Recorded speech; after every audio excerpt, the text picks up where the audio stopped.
নমস্কার, e learning গ্রুপে তোমাদের সকলকে জানাই স্বাগত। আজকে পিএসসি, এসএসসি অনেক একাধিক ইনফরমেশন নিয়ে চলে এসেছি। সবার প্রথমে আমি বলবো এসএসসি অর্থাৎ স্কুল সার্ভিস কমিশন। তার কারণ কি জানেন?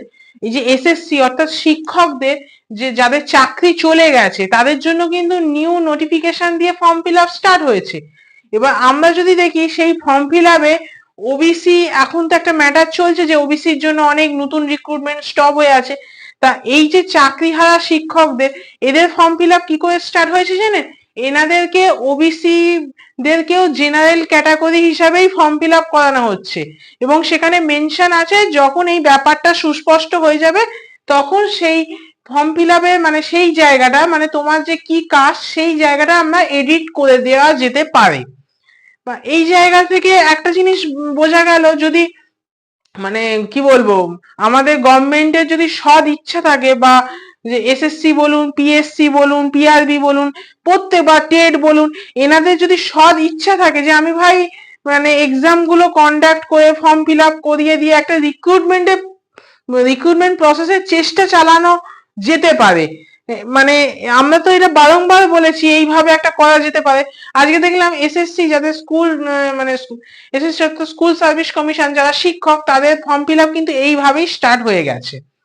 ফলে এটা মানে চেষ্টা করা যেতে পারে। যাই হোক, এখানে হয়েছে আশা করছি মানে অন্য যেসব পিএসসি থেকে শুরু করে সব জায়গায় আশা করছি এইভাবেই এই ওবিসি ব্যাপারটাকে জেনারেল ক্যাটাগরি দিয়ে ফর্ম ফিল আপ করে একটা মধ্যস্থতা জায়গায় যাওয়া যেতে পারে।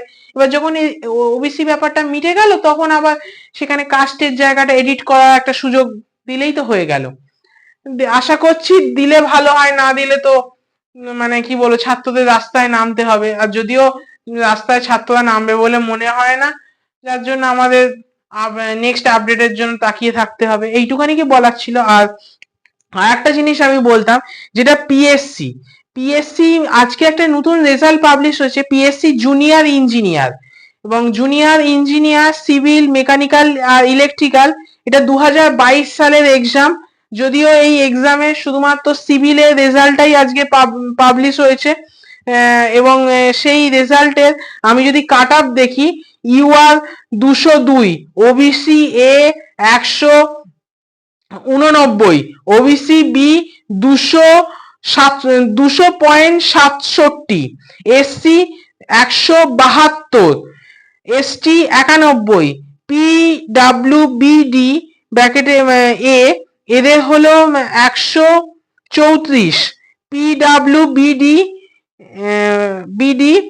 বি ক্যাটাগরি এদের হলো 107, পিডাব্লিউবিডি এই ক্যাটাগরি সি যেটা আছে সেটা হলো 112.33, আর পিডাব্লিউবিডি এবং এদের যে ক্যাটাগরি এই ক্যাটাগরি ডি ক্যাটাগরি কোনো রকম কাট অফ দেওয়া হয়নি, তার কারণ এখানে কোনো এলিজেবল কোনো ক্যান্ডিডেট ছিল না। তা আমি এইখানে একটা জিনিস দেখতে পেলাম, এই যে কাট অফ গুলোর ক্ষেত্রে পিএসসি জুনিয়র ইঞ্জিনিয়ার 2022-এ দেখুন ওবিসি এ এবং ওবিসি বি এদের কিন্তু আলাদা আলাদা কাট অফ বার করা হয়েছে।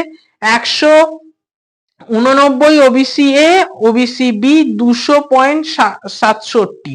তাহলে এখানে যদি সম্ভব হয় সেপারেট ওবিসি এ বি এদেরকে দেখিয়ে যদি রেজাল্ট আউট করানো যেতে পারে, তাহলে পিএসসি ক্লার্কশিপ মিসলেনিয়াস যে এক্সাম গুলো আমরা দিয়েছি সেগুলো খাতা দেখার প্রসেস কেন হচ্ছে না, আমার শুধু এটাই প্রশ্ন।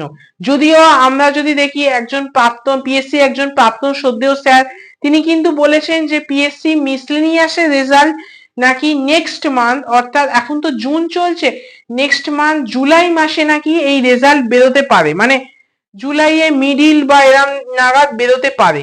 এবং কতটা সেটা হবে আমি বলতে পারছি না, কিন্তু পিএসসি যেটা PSC anti corruption student unity যখন ডেপুটেশন দিতে গেছিল তখন বলেছিল যে পিএসসি নাকি কিছু পার্ট অটোনোমাস নয়, কিছু পার্ট অটোনোমাস। মানে কি বলবো, আমরা তো জানি পিএসসি পুরোপুরি একটা অটোনোমাস বডি, কিছু পার্ট অটোনোমাস নয়। আমি এই জায়গাটা বুঝলাম না, পিএসসি স্যারেরাই হয়তো এর ভালো এক্সপ্লেনেশন দিতে পারবে, এটা আমার পক্ষে দেওয়া সম্ভব নয়। এবং আমি বলতে পারি পিএসসি পুরোপুরি অটোনোমাস। তার কারণ কি জানিস? সরি, তার কারণ কি জানেন? তার কারণ আমি যদি বলি, এই ভ্যাকেন্সিটা যখন প্রকাশ হয়েছিল তখন UR, OBC A, OBC B, SC, ST, PW, BD, A, B, C, D সব কটা ক্যাটাগরি ভ্যাকেন্সি ছিল। মানে নাম্বার অফ রিপোর্টেড আর নাম্বার অফ ক্যান্ডিডেট রেকমেন্ডেড, মানে এই জায়গায় যদি ভ্যাকেন্সি গুলো যদি দেখেন, নাম্বার অফ রিপোর্টেড যে ভ্যাকেন্সিটা ছিল ইউআর দের ক্ষেত্রে ছিল 392, ওবিসি এ দের ক্ষেত্রে ছিল 83, ওবিসি বি দের ক্ষেত্রে ছিল 55, এসসি দের ক্ষেত্রে ছিল 176, এসটি দের ক্ষেত্রে ছিল 123, পিডাব্লিউবিডি এদের ছিল 16, পিডাব্লিউবিডি বি ক্যাটাগরিদের ছিল 7, পিডাব্লিউবিডি সি ক্যাটাগরি ছিল 9, পিডাব্লিউবিডি ব্র্যাকেটে সি ক্যাটাগরি, সরি মাফ করবেন, ডি ক্যাটাগরি ছিল 8 জন। টোটাল 100, সরি মাফ করবেন, টোটাল ছিল 869।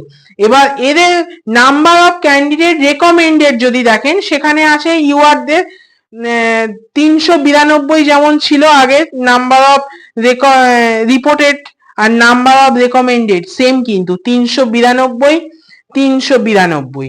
তেমনি ওবিসি এরও সেম 83, সেমই আসে দুটোই, ওবিসি বি দের সেম, এসসি দের সেম। এসটি দের গিয়ে আবার এই জায়গাটা আবার কম বেশি হয়ে গেল, কারণ এখানে হয়ে গেল 120।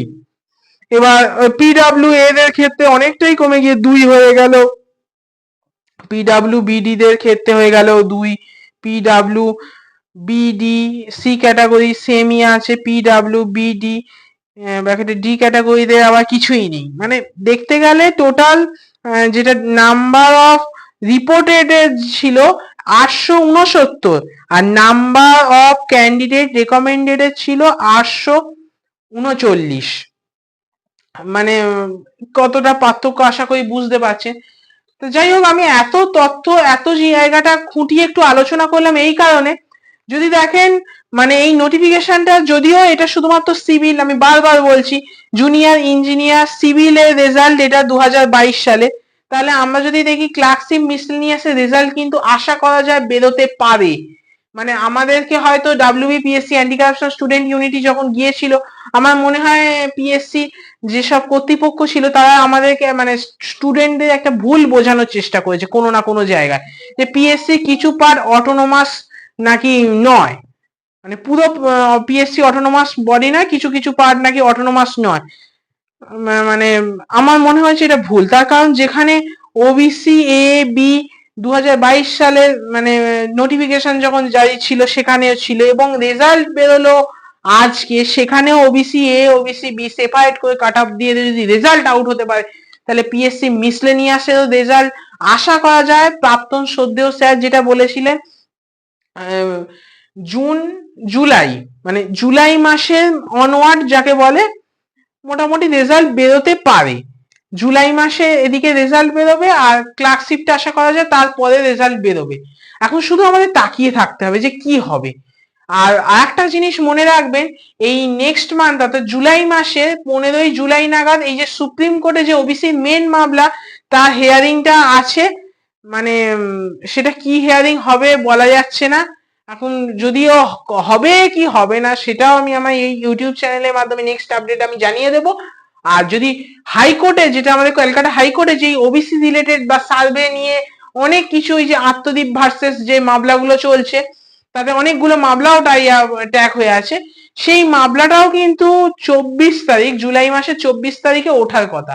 এখন সেটা কবে উঠবে সেটা আমরা জানি না, কিন্তু আমরা জানি না জানেন কিনা, ইতিমধ্যে যাদবপুর ইউনিভার্সিটি কলেজে ভর্তির যে প্রসেস সেটা কিন্তু পোর্টালটা চালু হয়েছে, এবং সেই পোর্টালটা ওবিসি মানে 2010 সাল অর্থাৎ যেটা 7% সংরক্ষণ, অর্থাৎ পুরনো নিয়ম অনুযায়ী ওবিসির যে পুরনো নিয়ম, ও শুধু ওবিসি, ওবিসি এ নয় ওবিসি বি নয়, জাস্ট 7% সংরক্ষণের যেটা আগে ছিল 2010 সালে, সেই জিনিস 2010 সালের আগে সেই নিয়মে কিন্তু যাদবপুর ইউনিভার্সিটি পোর্টাল চালু করে তাদের মানে কি বলবো স্নাতকের ভর্তি প্রসেসটা কিন্তু চালিয়ে যাচ্ছে।